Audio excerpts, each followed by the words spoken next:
manampalataya sa ating pinakamamahal na Panginoon.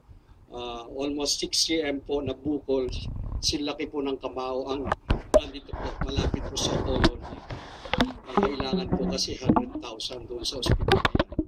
Ulit sabi namin, ang Diyos natin ay Diyos na naghihimala. Mga bima, almost a month ago, nagtitiis po siya dalo ng dalo, upang lubos siyang pagpalain ng ating dakilang Diyos. Ang himala po ng ating pinakamamahal na Panginoon, na Wednesday po yan, bagamat hindi po siya nakadalo dahil sobra po yung kirot. Ang colon cancer po, at talagang matindi po ito pag sumakit.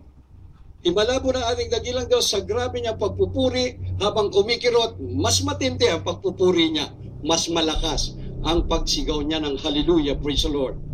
Nakatulugan niya, hindi sukat akalain, may bigla na lang tumubong bukol at nagkaroon po ng butas, doon po tuloy-tuloy na lumalabas po ang isang malapot na substance mga minamahal ko, na talagang hindi maipaliwanag. Ito'y tuloy-tuloy, sabi nga niya, halos 1 tasa mahigit ang lumalabas, at continuous na lumalabas po ang isang malagkit na fluid dito po sa kanyang bituka. Ibig sabihin, ang ating dakilang Diyos, kahit wala ka sa hospital operating room, kaya ka pala niyang operahan. Lahat magsabing praise the Lord.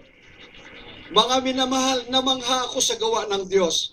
First time na po ako nakakita yung ganong aktual na makikita mo, mga minamahal ko, doon sa butas na yan, lumalabas po talaga. Lumalabas, walang tigil ang maruming liquid na yan galing sa kanyang katawan. Doon ko na pang unawa at sinabi ko sa ating mga kapatid, sa kabila ng pagsubok, darating ang pagpapala mula sa ating dakilang Diyos. Hindi kayang bayaran, mga minamahal ko, yung himalang yon. Hindi po gawa ng tao, ito'y gawa ng Diyos na buhay, ang makapangyarihang Diyos na kaya niyang gawin ang lahat.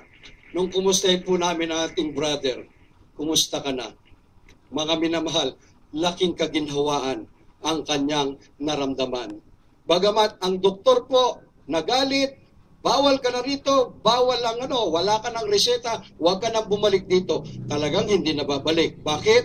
Mas kilala natin ang dakilang manggagamot, ang ating pinakamamahal na Panginoong Hesus, at ngayon po talagang complete recovery, nararamdaman niya po. Hopefully this Sunday makapagpatotoo po sa dago po ng May Kawayan, at nakuhanan po natin ang picture yan. Talaga pong, mga minamahal, talagang mamangha ka. Kamangha-mangha ang gawa ng ating dakilang Diyos. Kaya dumating man ang pagsubok sa atin, walang problema dyan. Mas higit ang pagpapala na nagmumula sa ating dakilang Diyos. Kanina po, pumunta po ako sa dako ng Mandaluyong City. Meron po akong kinuha sa dako ng isa pong Tila Globe building po yan. Panandalian lang, mga minamahal. Hindi ko naman sukat akalain na yung lugar na yon, ire-reker ka pala. Pero ang dami naman nakapark, kaya okay lang. Sabi ko, pwede naman siguro magpark. Pag akyat ko, mga minamahal, pagbaba ko, akala ko nakarnap na yung aking sasakyan. Sabi ko, ano to? Mukhang papel na lang yun nakalagay doon sa simento. Nakangiti yung mga driver. Kumbaga sa yun na talaga ang senaryo doon. Hulihan, mga minamahal ko. Pagka yung nakalingat ka, sorry ka na lang, pumunta ka sa impounding. Mga minamahal, pinuntahan ko po sa impounding, nauna pa ako sa impounding. Ibig sabihin, minuto lang o segundo ang pagitan namin, mga minamahal ko. Isang private company po ito na ito po authorized ng Mandaluyong City. Mga minamahal, talagang kinakausap ko pa lang, nandun po ang pagpakmaba ng bawat isa sa atin dahil itinuro yan ng ating minamahal ginagalang na pastor. Ngunit mga minamahal, talagang makita mo talaga ang tao, talagang masisabi mong, ano kaya ang tingin niya sa akin? Mukhang talagang iba po ang pakikitungo sa akin. Ngunit hindi ako na-provoke. Saan po kukunin? Doon. Talagang sinisigawan ka. Ngunit sabi nga ng Malapero, humble yourself in the sight of the Lord and He shall lift you up. Hanggang makarating po ako sa munisipyo kanina, ikot ako, sabi nung doon sa yung ROB mo is 1,900. Ganon kabilis. Mga minamahal ko, ang bayad doon sa violation na yon, ganong kalaking halaga. hindi na po ba mabawasan to, sir? Akyat ka doon sa doon sa law office. Mag-file ka ng complaint kung paano nangyari. Sa isang salita lang, mga minamahal ko, nanalangin ako, malaman, bahala ka na. Sinabi ko doon na umakyat lang ako sandali, pagbalik ko, naglaho na ang aking sasakyan. Mga minamahal, akala ko nakarnap na, ngunit salamat sa Diyos, na-impound pala. Mga minahal, napakabuti ng Diyos. Ang Diyos natin ay buhay, ang Diyos natin ay Diyos na naghihimala. Mga minahal, nung makita po yung report, nung officer na nakukumuli sa akin, nag-ticket, sabi nung nandun po, na abogado, walang problema, i-cancel natin yung ticket. Mga minamahal, i-cancel natin yung ticket, wala kang babayaran. Itong officer na to, pati pangalan niya, hindi niya isinulat.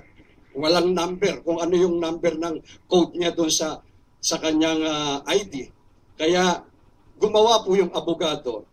I declare, cancel itong violation na ito. Kunin mo doon, Brad, yung sasakyan mo, wala kang babayaran ni 5. Ibinalik ko puro sa impounding, mga may laking gulat nila. Laking gulat nila, mga minamahal ko. Siguro, pinag-iisipan nila, sino kaya ang tumulong dito? Ngunit masasabi ko, ang Diyos natin, tapat, magpakailanman. Wala kang binayaran. Bakit? Ang Diyos kasi talagang naghihimala sa bawat yugto ng ating buhay. Lahat magsabing, praise the Lord. Ang tanong ko, sinong hindi maglilingkod sa Diyos? Lahat magsabing, praise the Lord.